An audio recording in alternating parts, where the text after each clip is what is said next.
Welcome to Shardcast, the Brandon Sanderson podcast. We're a bunch of mega fans giving you the news, discussion, and of course, a whole lot of opinions about Brandon's works and the Cosmere. I'm Ian, and joining me is Evgeni.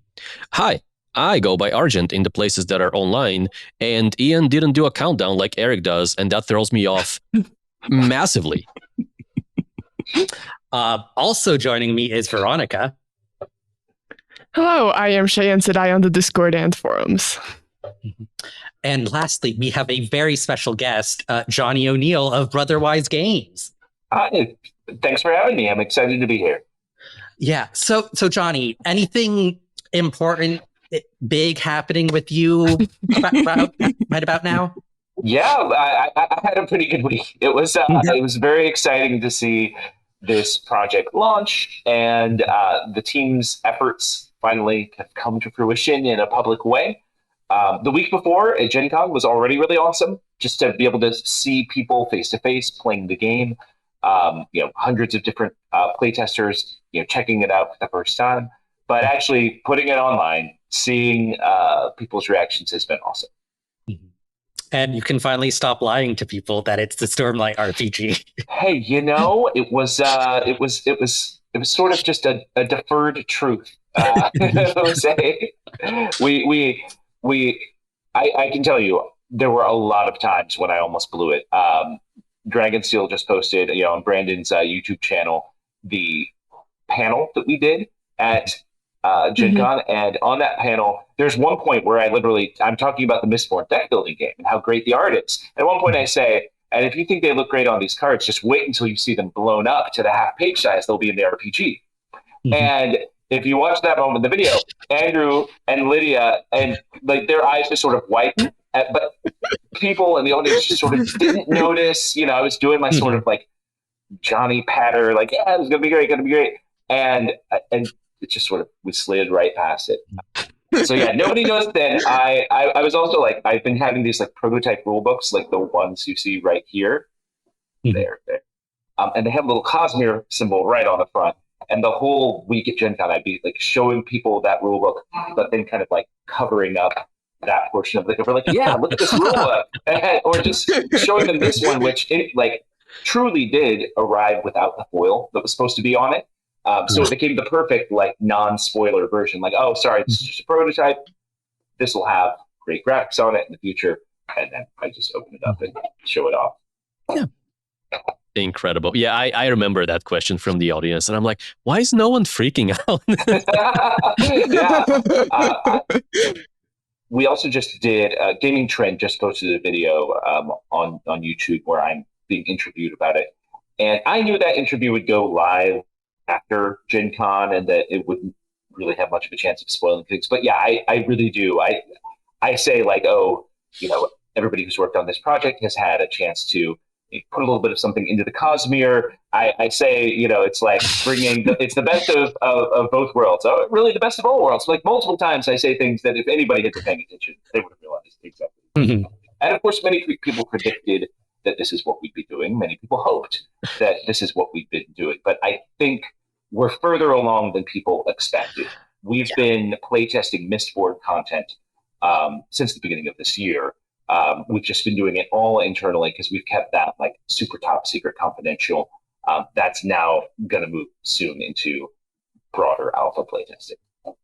I think I'm going to roll us right into questions, and you bringing up Mistborn is a good opportunity to take a brief tangent and ask you about the Mistborn deck building game. Yeah. I think your Gen Con video announced a November 7th release date. Yes. How is that game coming to us? Well, that game is going to be we set that up as a direct retail because obviously there's already a lot of crowdfunding going on. 1 year certainly as much as we want to do. We generally want to try spacing those out a bit more than that. And we also felt this was a great, perfect on its own game. Kickstarters really benefit from things that expand, where it's okay, well, depending on how this does, we can pull in more adventures and more e-supplements and make things fancier. Mistborn on its own is just done. It's a complete package. You've got everything you need to play in that retail version. And yeah, that's going to be in stores by the end of this year in the US. It'll roll out internationally next year. That's always a little dependent on localization partners and things like that. But people want to get this game out. It's hot. It should be able to get out worldwide by the end of next year. There probably will be some kind of pre-order on DragonSealBooks.com. But other than that, nothing too fancy to get it. Just walk into a store or order it online. Any plans for virtual, like tabletop simulator or other like digital support for the deck builder? We don't have that planned at the moment. We've done some tabletop simulator in the past, but we have to be. I think that one in particular, we have to be pretty careful that we can't really do anything that sort of steps on the toes of video games. As you would know, Mistborn video games have been something that's been sort of explored and discussed for a long time. And while Dragonsteel's been really gracious to us and to the community in terms of making virtual tabletop software something we can do with the RPG, that's really predicated on that being something that can't be played without having the rule books and stuff like that. So that kind of limits what we can do there. Fans always seem to find a way to make things happen. But yeah, officially speaking, I think that will just be a physical only release. Okay. Nice. But it's awesome, by the way. I mean, if anybody's played it, the feedback at Gen Con was phenomenal. That is, it's just a really good deck building game. That's also a really good Mistborn game. It's I think in some ways, the Mistborn game that lets you act like a Mistborn, run around, jump across rooftops, shoot coins at each other. Yes, there's some intrigue in going to balls and things like that. Some cool Valette is in there, but it's more focused on that kind of superhero side of being a Mistborn, and that's what Brandon really wanted to see, and I think it's what most fans want to see. So it's really good. I'm really excited about it, even though I tend to talk about the RPG because that's more my baby.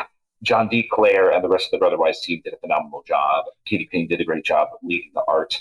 I've said it before and I'll say it again. It's the best looking, best playing game that Brotherwise has ever made.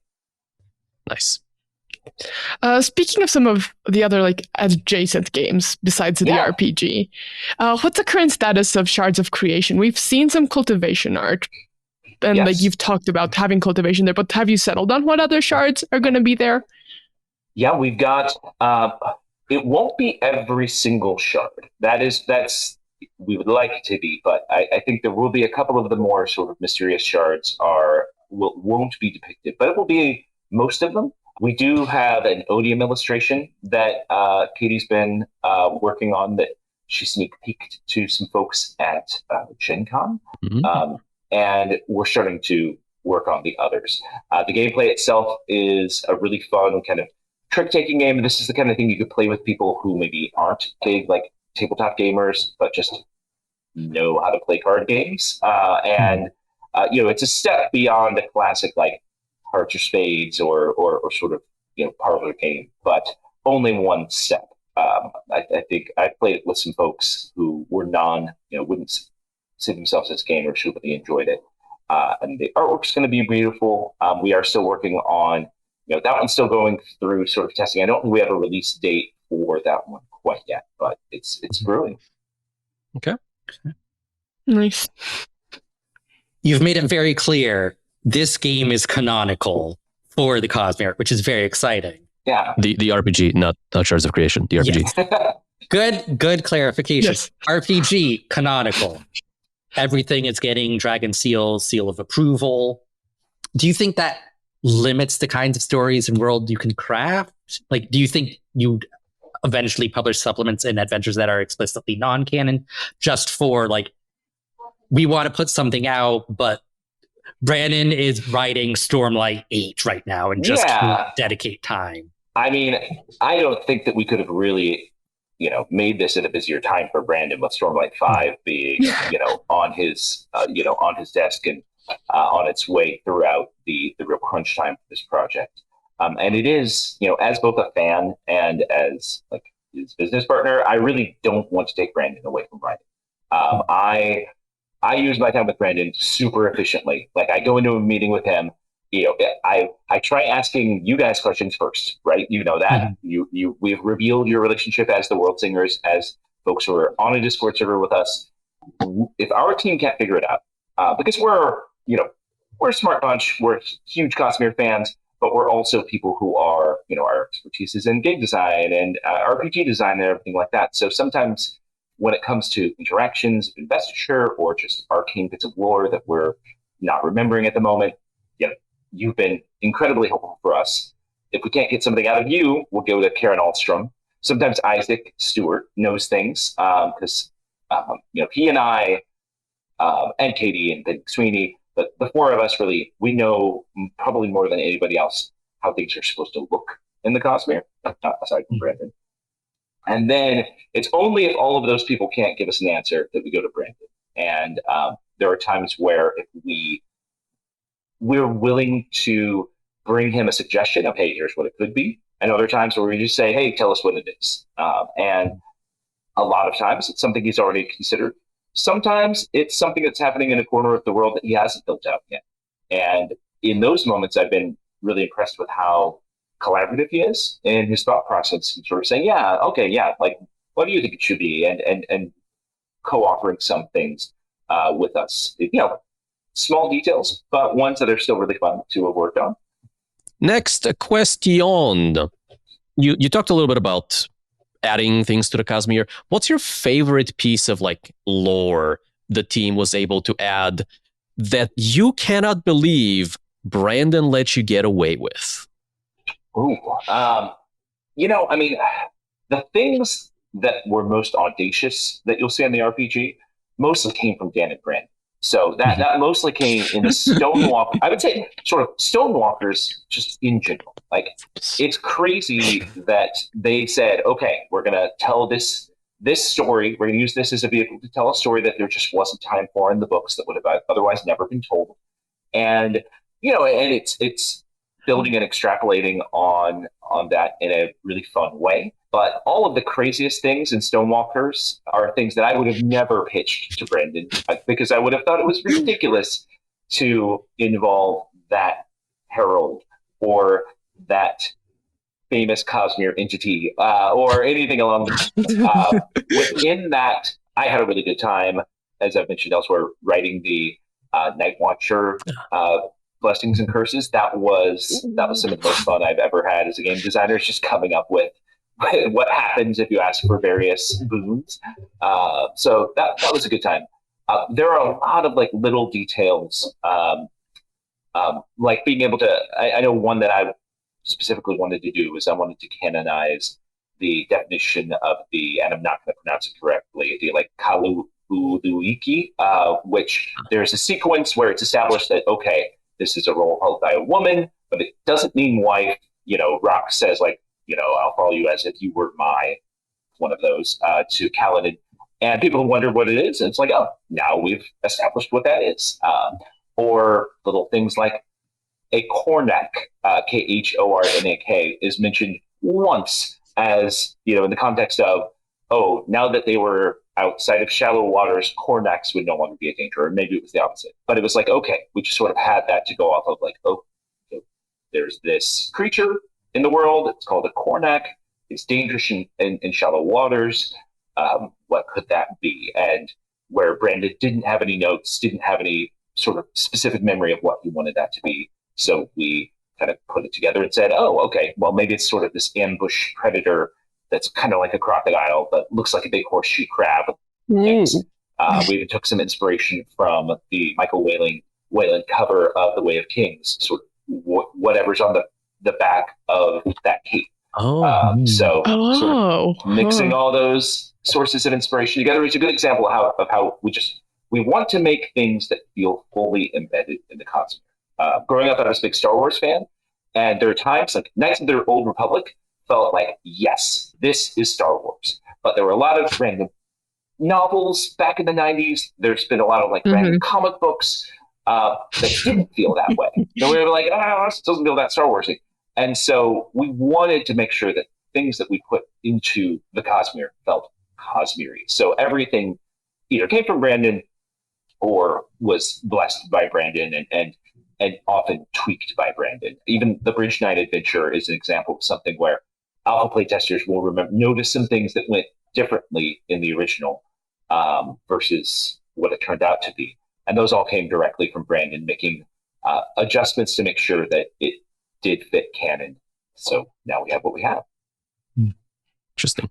So we'd rather make less stuff than more canonical stuff, I think is what or more non-canonical stuff. I think that's a thing, is we don't want to get into a situation where we want to do a release, but we just don't have the material, so we make stuff up. Maybe individual adventures and things like that, like little scenarios and things like that. The pressure on those is a little bit lower in terms of that feeling, super important. But when it comes to source books and things like that, all of that we want to keep canonical because that's what people signed up for, and we don't want to flood the market with products anyway. Like, we're releasing this over a cadence of years. It feels like a lot now, but it's before long, people are going to go, wow, when's the next one coming? It's been a while. And that's probably how we want it to be. Which, speaking a little bit of that, like pacing of the campaigns and all that, why did you decide to include the Mistborn books now as part of this Kickstarter rather than announcing the Cosmere RPG now and doing like another campaign for Mistborn, like next year, say, for example? Yeah, and that's a question we've heard from a lot of people. I've got one really strong answer to that, which is that we want this to be a living RPG. That's a term Brandon came up with that I immediately said, yes, I like that. Let's see if I can trademark that. And but what is so appealing about that is most licensed RPGs come out and they sort of have a year or two of support and then they fade away. We really don't want that to be the case for this. I want to be making this game 10 years from now. And in order to do that, we want to sort of start building out the future. So I knew we'd have a good, strong first campaign. It was sort of impossible to think that we wouldn't be able to raise at least $3 million in this. And if we could do that, then that would be enough. $3 to $5 million would be enough to sort of say, okay, we can support like the next 3 years of product off of that. But from a sequence, I don't want you to get all that at once. I want you to, maybe a couple of years from now, when your interest in this might have been fading, suddenly all your Mistborn stuff shows up, and now you're back in. And so to sort of like making sure that we are putting things out there, so planting seeds that will, that we're cultivating and that will bloom in the future. That was the biggest reason why we set things up that way, and why the pledge levels are in there the way they are. Once we're in backer kit, you'll be able to make any bundle you want. You'll be able to do something that's like the GM pledge, but just for Stormlight. Like that, all those options are there. The 3 Mistborn books, you don't need to get them now. You could get them in the future. Those are all options. But we set things up this way because it's the best way to support that kind of like ongoing future where we have what we need, not just to do Stormlight Mistborn, which like those would always be good. But we want to make Elantris. We want to make World Hopper. We want to go even beyond that. So this, I think, is the way to pull that off. So before we move on to some more Stormlight specific questions, I've heard rumors that you may have some goodies to show us. Yes, I did bring a little bit of show and tell. Pull up a couple of things on screen here just to give you sneak peeks. Some of these are pieces that aren't 100% final, but they're all pretty close. Some of them are concept art, just to take you further back. But let's take a look. All right, so what you're seeing here is artwork that Petar Penev, aka DNA Venom, did for Stonewalkers. So on the cover, we have the heralds as they appeared in their glory during the desolations. We have Pylia, we have Taln, we have Nail with their honor blades. One thing that was cool working on Polly here is sort of, I never knew whether sort of the slight bronzeness of her blade was just lighting, or if that was something that was kind of part of design, and it is part of the design. And I don't think we've seen Palia's honor blade before, had we? Like a canonical design? In the Magali piece, she's holding it. Oh yeah. But it is this is the clearest view we've had of it. And they on the left side, so if the back sort of desolations, a view of the past, the left side is contemporaneous to the story, and we see 3 key NPCs from this adventure. You will probably recognize Axes the Collector, 2 original characters, Yilt with his friend, and then Kayama without hers visible. But they are 2 truth watchers, one enlightened / corrupted, one not.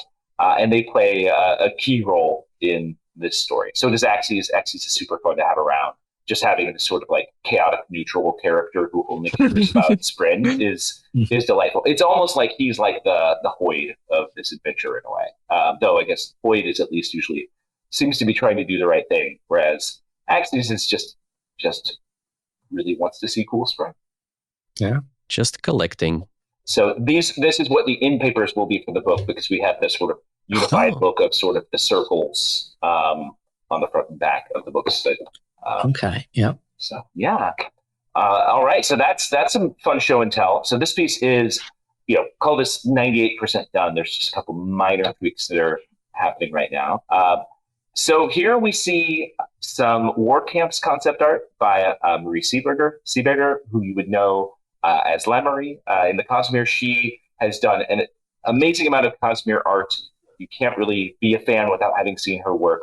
And she knows this just about better than anybody, and she thinks about it very thoughtfully. So we recruited her as an artist, and she's become an integral member of the team. Here you can see the craters were a little too rounded and crater-like. We sort of tamped those down a little bit, but a lot of the ideas you're seeing here are made their way to final art. Here's a view sort of looking from the west out beyond. And then this is where we worked with Isaac and Brandon to determine what do these rooftops look like. Are they rounded? Are they slanted? We knew they were sort of one-sided. That that Kaladin, during his confrontation with the Stormfather, is bolted to sort of the top of a roof, a hook that's on there, and then that he can sort of be on either side of it, depending on that. So this is something that we were able to solidify into these kind of lopsided trapezoid shapes, and then other things like there would be aspects that would be sort of taken up and put away when a storm comes through, more sort of tent-like things, reflecting the fact that the war camps are semi-permanent. They're something that wasn't meant to be around for as long as they've been around. Then structures like, what's it look like to have a tavern there? How do you close that up for the storms? How do people sort of build up stone walls as storm breaks? And the final piece, which appears in the book, after seeing all these beautiful concept pieces, we decided we really needed to get them in front of people. We needed there to be a version of this that everybody could see and enjoy. And so these travelogue images, as I call them, are made by Marie and just a lot of the most iconic locations, and give you that view of like, this is sort of a world hopper, a world hopping light weaver's view, no existing character, just sort of an original perspective of what this world looks like. And most of these images depict the sort of the world in the year after Oathbringer.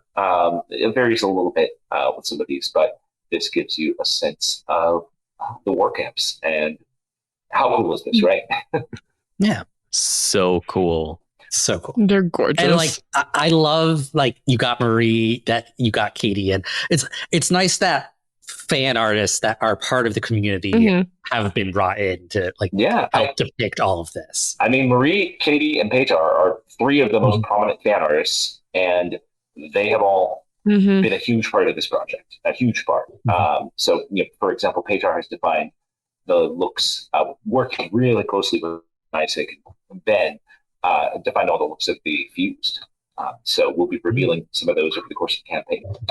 All right, and then next up here, so here's an example of defining the look of a regal. So these are a bunch of sketches. These are there's one Petar in here. Everything else is from Marie.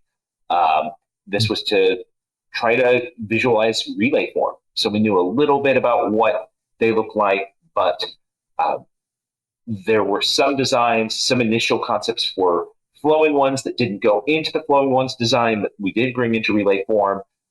We did a lot of thinking about the shape of carapace and how that might be unique across the different types of views. And where we ended up with was this final look for the relay form. It's very important that we have the different regal forms, or at least 6 of the different regal forms defined for the RPG so that people can play as those. And here's a really cool one with the sort of aerodynamic carapace for this relay form. Yeah, that's really cool. They love the pose. Yeah. Pose is great. I love the little soul patch. A little soul patch of carapace. And then this is just a fun image of Cord and Risen and Chiri aboard the Wander Sail that Kent Davis did. Here is a peek inside one of the Hornadra Peaks, perhaps one of the smaller peaks settlement-wise, but by Anthony Avon, who also did that amazing Thunderclast painting that you've been seeing around. This was very fun to get a look at. Buildings inside that were inspired as much by like Scottish longhouses as by certain Maori and Pacific Islander structures. And here is a peek ahead to Mistborn Era 2 designs. So, okay. I love these. Is that a mist flapper dress? It is. Oh my god, that's amazing. Mistborn's really cool, you guys. So this is, we've got, these are all members of new heroic paths, or new specialties, I should say. So we've got the Gunslinger, who you can't fully tell in the sketch form of this, but he's got a glass dagger. He has vials, a bandolier of vials rather than a bandolier of shotgun shells or something.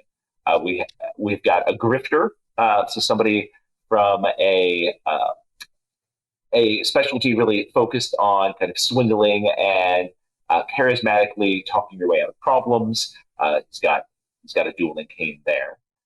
We have our mastermind. So this mastermind perhaps is also a steel pusher or iron puller who's floating a little bit above it all in her Miss Cloak inspired dress.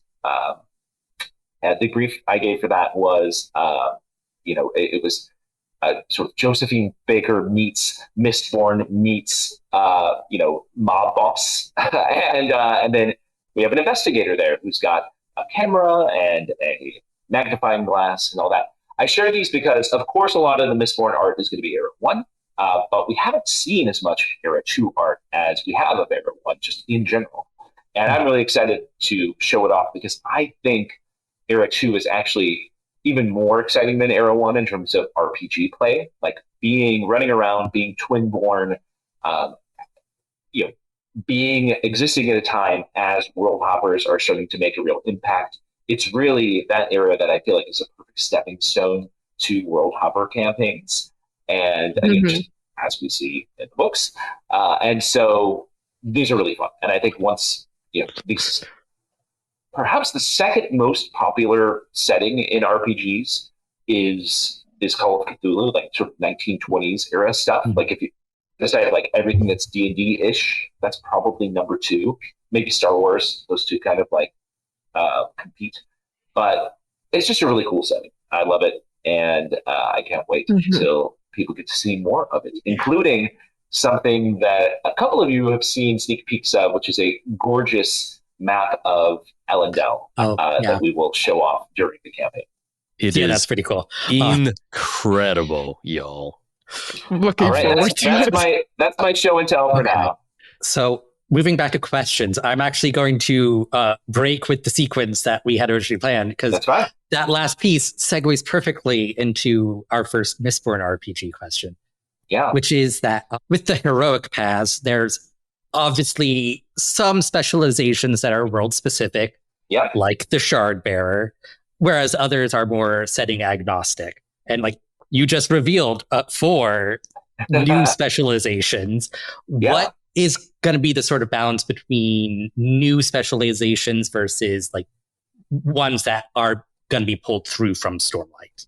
Right. So it'll be a balance, you know. I would say we'll keep more than we'll replace, but it'll be close. It's almost 50-50, I'd say. And you know, one thing that's worth knowing is that it doesn't actually cost us a lot to reprint material in a book. The Star Wars RPG, for example, like each new big rules. Our core rules fit into kind of less than 90 pages of just sort of the setting agnostic stuff. That's stuff that we're going to make available online, so people can just have access to it in general anyway, including some of the heroic paths. But yeah, we will have new specialties, a lot of which get you at content that is world specific but not necessarily. I guess pretty much most of the heroic paths in Mistborn are things that could apply on other worlds. Like the gunslinger, obviously that's pretty at least technology era specific to Mistborn too. But the mastermind could be anywhere. Like that could be Teravangian, that could be Tress, that could be Asterius to some extent. Has some of the mastermind. Kelsier is definitely a mastermind. What about Haze Killer? Will there be a Haze Killer specialization? Haze Killer is a that's a hunter specialization. So yes, we got that in the mix. So we do have a couple that are world specific, and then of course once you get into the invested paths, the specialty paths for all of the metallic arts.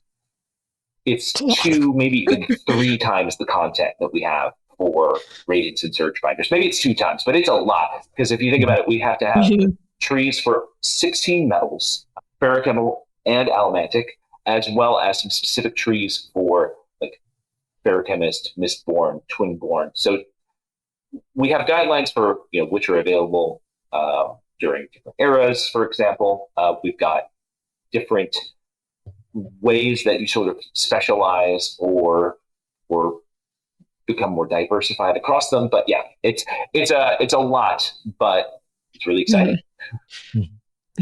So exciting. Yeah. I almost want to skip around, but so I think we'll ditch the Stormlight stuff. We've seen a lot of Stormlight stuff. Let's talk Mistborn. You've made the terrible mistake of showing me pretty Mistborn art, and now I am really in Scadrial right now. And so I have to ask, Roshar, massive world, so many cultures, so much stuff going on. I can easily see how you can fill not one but multiple world guides with Roshar stuff if you can get enough Brandon time to do that. That's right. Scadrial is not that. Right, Scadrial Era 1 is mostly like Final Empire. I mean, it's all Final Empire and mostly Central Dominance. Era 2 is like 90% Elendel, not even Basin, just Elendel. Yeah. How do you plan on fleshing out this world when there seems to be so little and like the focus of that little is so narrow?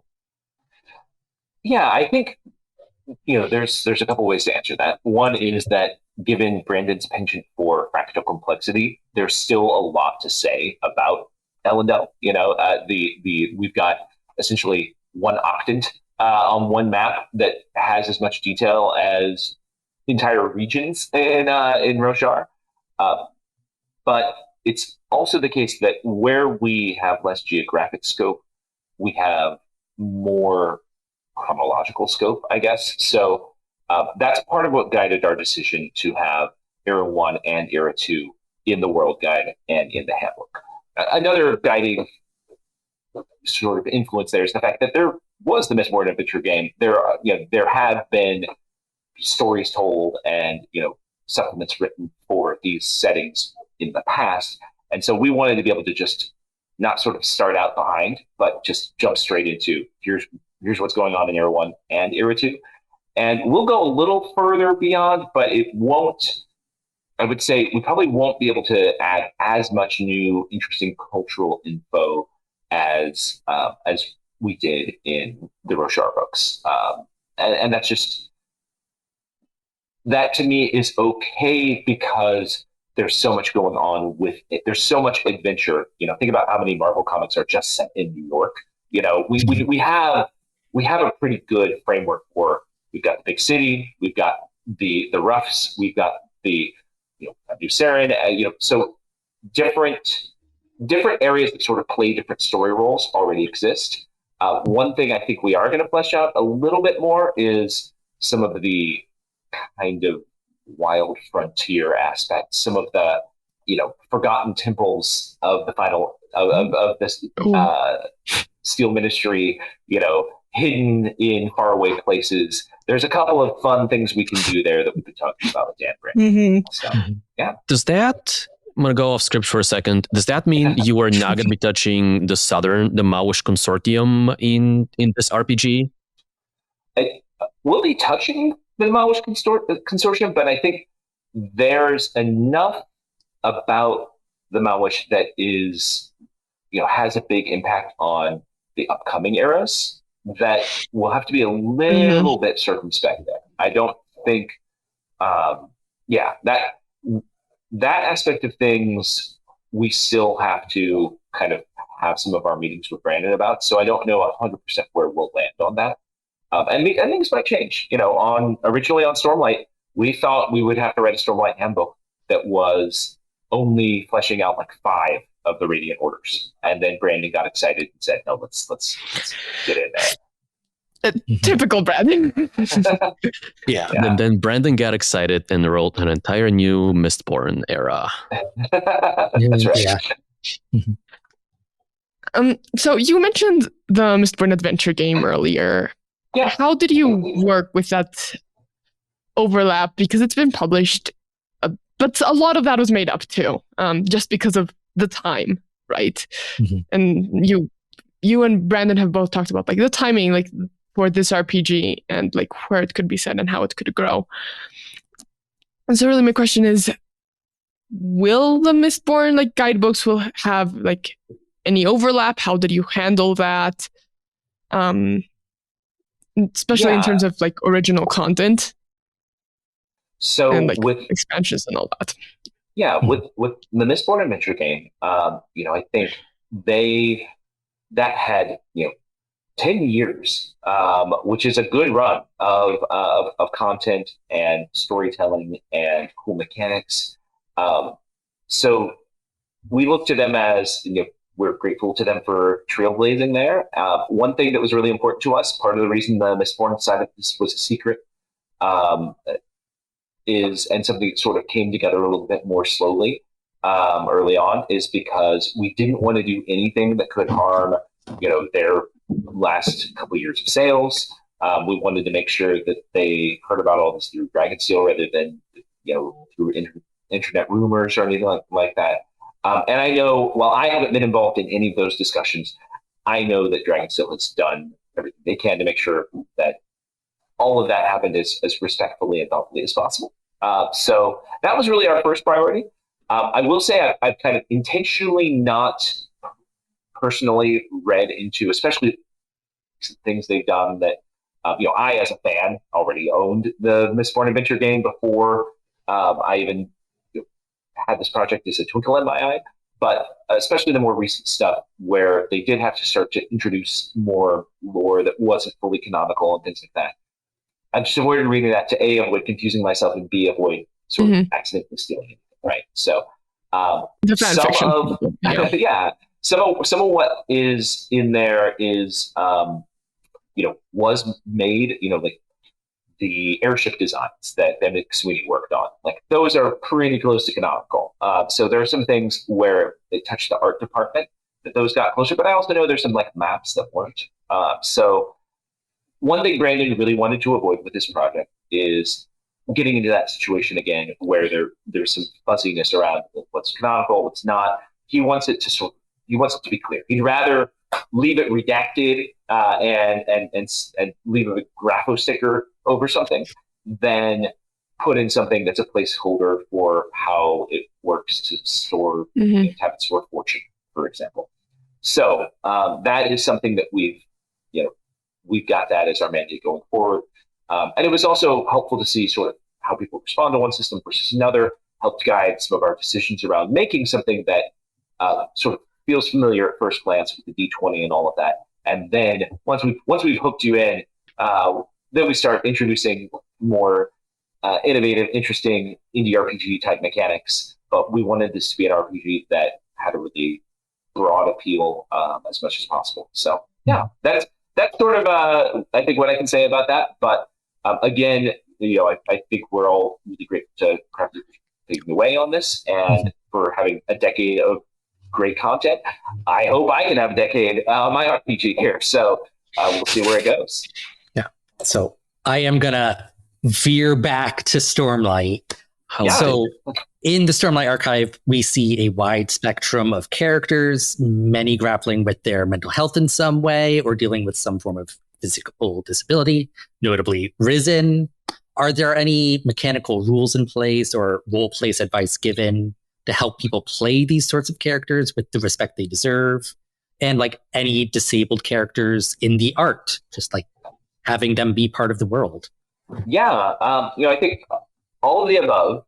This is obviously a big part of the stories and something that is a lot of people are drawn to. We've had a couple of sensitivity readers who are like M. Carlson, who specifically looking at these issues and making sure that we handle them with care. It's a tough thing to do. I can tell you you can make mistakes in multiple directions. So I, for example, had conversations where people felt like, hey, the fact that some of the choices we've made kind of allow people to not, just to give you an example, we have an item in the game called the free chair, which is Risen's chair. It's the design that she's been able to disseminate around the world. And if you're in that, you don't have to worry about your movement rules being any different from anybody else's. We don't want to, if you are blind in this game, you just select, hearing as your primary sense, and your character is at no disadvantage compared to any other character. The sort of the senses rules in our game are agnostic to what primary sense you're using. And some people say that's great because it lets me play a character like me without suffering a mechanical penalty. Other people say that's not great because it doesn't accurately reflect how challenging it can be to live with this particular disability. So we're trying to strike a balance. We're erring on the side of not giving you rules penalties for any of these things. And then if at your table you want to work with your GM to actually say, you know what, I want that, you can. If you get an injury in this game, it's up to you to decide sort of how that plays out. And if you want to heal it when you are spiritually healing through investiture and all that. So I think what I can say is the rules are there for you to handle it at your table the way that matches your table's preferences and maturity level. But the baseline rules are to try to avoid giving any GM an excuse to impose rules on people that would make people feel upset or uncomfortable or unwelcome at the table. That sounds great. I do want to touch on kind of future plans and supplements and future adventures. Maybe you can talk a little bit about one kind of you are introducing new lore with the adventures and with the world guide. I was hoping you can give people kind of a feel for how much and how important this new lore is. And then also talk about how are you going to tackle future supplements and future adventures? Is that something we can expect to come regularly? Will those be similar to what we have seen already be announced? Just kind of general future plans and lore conversation. Yeah, absolutely. So when it comes to new lore in the World Guide, what I would say is, honestly, this is not the sales guy in me. This is the Cosmere fan in me. If you're a fan, you should buy the World Guide. That is something you should have. We made it for you. It's beautifully illustrated. It is full of awesome lore. A lot of that is simply taking lore that already exists in the books and putting it in a sequential, easy to read and reference form. There are a lot of new details. I don't think you'll see earth-shattering new details in the World Guide. It's more fun facts and more little bits of texture and nuance to the world. So, but you should absolutely have that book. The only part of that book that's really about gameplay is the final chapter, which has the adversary profiles. And even that has, what's a Kornak? What are these other kinds of, what does a Unerig look like? Things that we've read about in the books that now we get to see for the first time. So that one really, I think, is a must-have. For the handbook, the only lore that's really new is some of the ideals. So I think, we can expect that information to make its way, across the digital realm pretty quickly. So I don't think the handbook is a must-buy if you're a fan. On the other hand, it is full of beautiful art, and it's certainly the kind of thing where you shouldn't feel bad if you buy it and don't play it. You should just buy it, read it, love it, and add it to your Xander shelf. The adventure is the one where we've had the conversations of it does introduce new lore. You certainly could read it without either of the two books as reference if you wanted to, and get a fun sense of the adventure. I think it would be a fun read, even if you weren't playing through it. But we have talked about whether there's sort of a condensed version of that or sort of a journal for it that we could provide. That's something that would be made a little bit for the lore fan as opposed to the game. So that's something we're looking at, whether it's during this campaign or later. We'll have to figure out. Beyond that, I would love to be able to make a handbook, a world guide, and an adventure for the next several years. There might be years where we don't have a handbook, or where that structure shifts a little bit, and we have something that's more of a supplement. So, making all these books, it's a big job. I don't think you'll see more than 2 or 3 hardcover releases from us in a year. Maybe there will be years where we just do 1, but we want to keep it going. We want to make sure that this is something that just keeps being added to as we go through the years.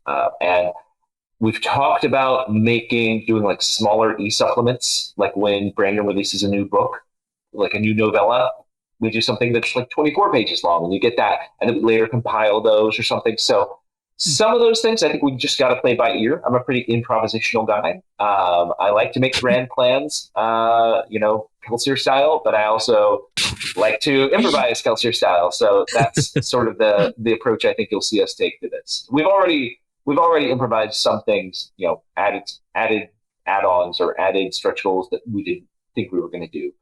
So you'll see more stuff like that from us. Nice.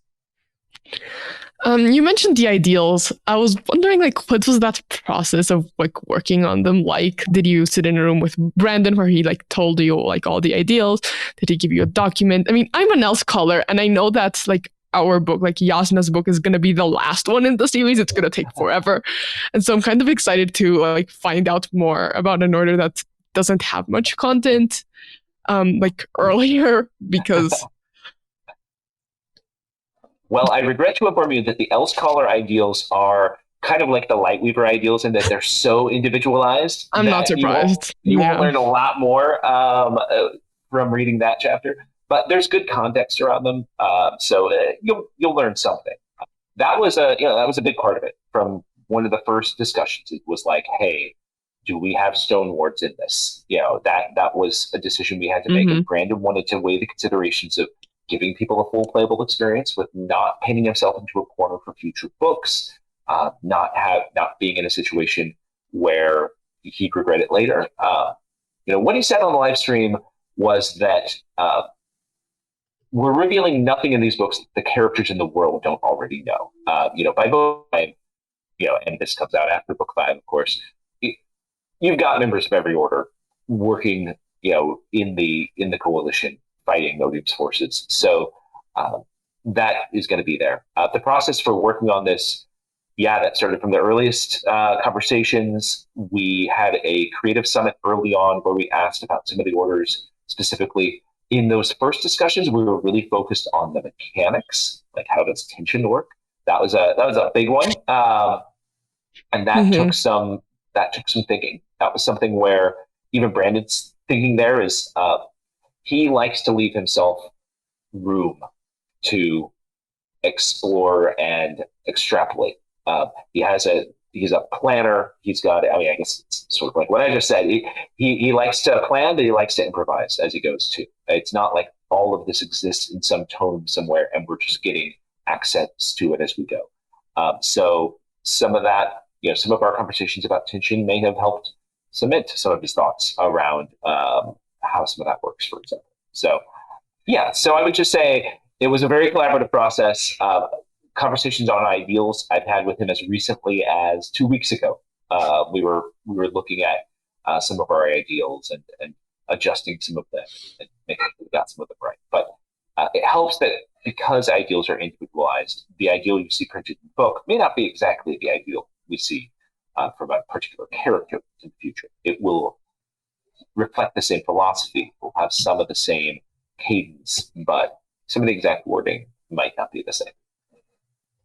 So this may or may not be a question you're willing to answer, but I want to put the thought in your brain because I know there are going to be fans that would be excited for this.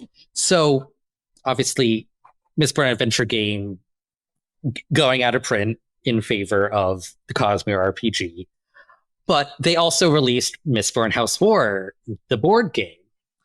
Would there be any sort of possibility of like Brotherwise collaborating with Crafty Games to like bring that back into print? That's a good question. I would say, I'd be happy for the Crafty team to reach out to us or to talk to us about anything along those lines. My sense is that Dragon still wants us to keep focusing on new things, but I think one thing that unites all of us is we just want the fans to be happy. We want to do stuff that's good for the community, and if that's something coming from the community, we would look for a way to make that happen. But I think so far it's been, there's been a little bit of a wall between those conversations.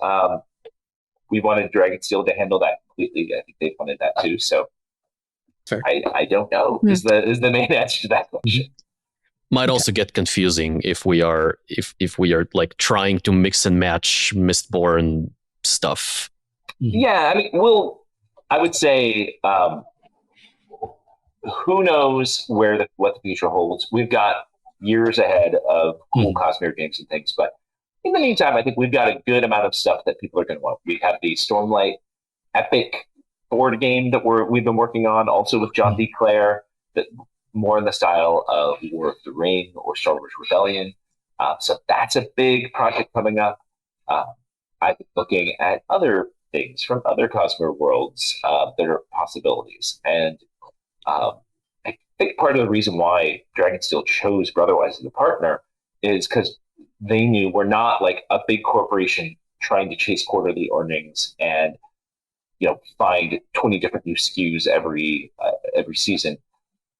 There's a certain cadence that's right for us that doesn't feel overwhelming for us, and I think that happens to be about how much they want to make too. I asked Brandon not long ago, hey, let me know, by the way, are we making enough, too much, just right, not enough, and he's like, no, this feels just right. I don't think I'd really want you to make a lot more than you're making. I'm also glad you're not making less. So that's kind of striking that balance, I think, is good and hopefully works out for everybody. Great. What are we going to play, Ian? So I think that means it's time for Who's That Cosmere Character. All right. This character is from Roshar. Menace. Tien. Tom. Braze. Void in drag on a horse. It's time for Who's That Cosmere Character? Caw. Those of you at home know how this is played. You send in 5 clues and a character associated with those clues to WTCC@17shard.com, and then our esteemed panelists have to guess who's that Cosmere character. I want to issue a disclaimer here. Yes. part of my work on these books is that in order to sort of fully immerse myself in them, I've been reading and rereading Stormlight and Mistborn.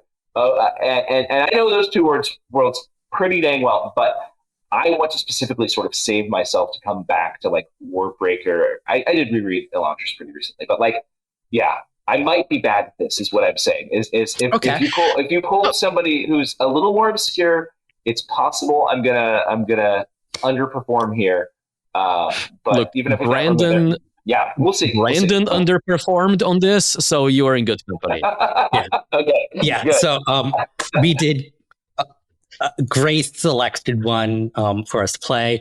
The tagline of the email is WTCC in defiance of Ian's criticisms. So it's got to be a good one. Grace was very monkey's paw with this one because it was there's a specification must be when Ian is on, but usually I don't host these. So, all right. Well, I mean, technically you're on, so I am on. So, clue number 1. This character is invested spiritually and emotionally. I think we can let you have first guess on these, Johnny, as the most esteemed of our esteemed panelists. Okay, Basically, you get right. one guess per clue. Oh my goodness. Emotionally invested. I feel like that's got to be a reference to a specific passage or something. I mean, I think of Yumi as being one. I just think of somebody who's highly, highly invested, but there's no way that's the obscure character somebody's trying to get us to guess. We've had characters as important as Kaladin and Hoyd. We've had characters as obscure as Red from Scadrial. Mm-hmm. Okay. Truly anything is, as long as people are able to string together 5 reasonably matching clues, it's fair game. Okay. All right. I'll just say Yumi just because that's the first thing that popped up my head. And I don't have a good other thought. It is not Yumi. Okay. I was going to say Venli. It is not Venli. Oh, Venli's a good guess. I want to go to a different world in that case. I'm going to go with Captain Crow. It is not Captain Ooh, that's Crow. a good one. Clue 2. This character is Rosharan, definitively from Roshan. Okay. Narrows it down somewhat. Somewhat. It's only like 2,000 of those. I mean,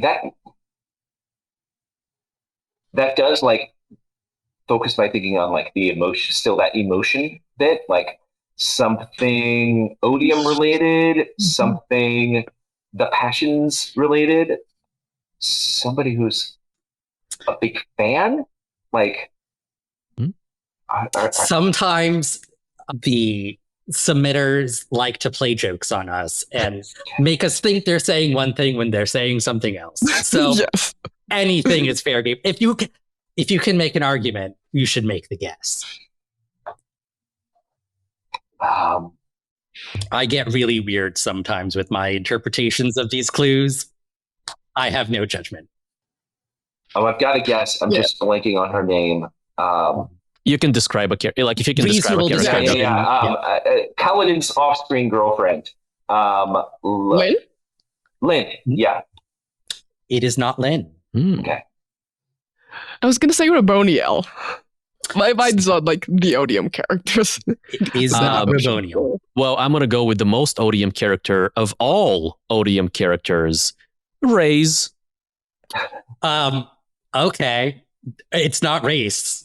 Race is also not from Moshar. Oh, So, clue number 3. This character has all of their fingers and toes.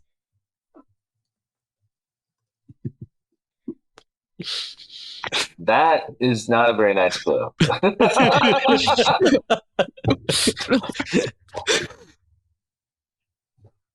The classic tradition of looking at the bookshelf for inspiration. Yes. Yeah. You can cut out this thinking time, right? We definitely edit down to make us seem way smarter. Oh yeah, no, we are so snappy in post. Yeah, we just bang out those guesses.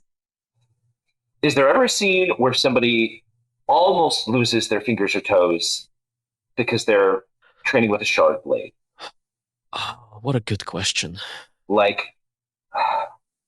well, the problem is you wouldn't lose them, right? You would just lose access to them. Yeah, I'm gonna say Renarin. It is not Renarin. It's a good guess. Just thinking there might be something in that like the actual training sequence. Yeah. I do think you'll be able to guess this by clue 5. Lopin? I mean, he does have his clue. It's not Lopin. That is true at some points in his life, yes. Yeah, I figured he gets all of his fingers back. He gets them back. I cannot figure out those clues are tricky because I keep thinking it has to be important. So just... I'm also thinking of like, is there ever a spren that like because fingers and toes feels like a very pattern comment to make, right? Navani? Is not Navani. I forgot to mention their name. This was sent in by Andrew Kraft, and clue number 4 is the reason why they said to send it when I was in. This character's name has technically appeared in every published Cosmere novel in one language or another. Oh, God. That's like some like... I mean, okay, I'm just gonna... I have an idea. Okay. Oh, okay. That's gonna be a name that means something, isn't it? It's like an English word is gonna be. Yeah. Like pattern or like obviously not Azure. Trying to think. Chord? No. Is that your guess? No. I'm like trying to think of names Thinking out loud. Yeah. What are names that have meaning that have technically existed elsewhere? Because I feel like names that are also other words. Yeah. Rock. Common word. Though, it's like not its real name. Right? Like, I think it counts as a name. Yeah, but I feel like it should be a little more. But okay.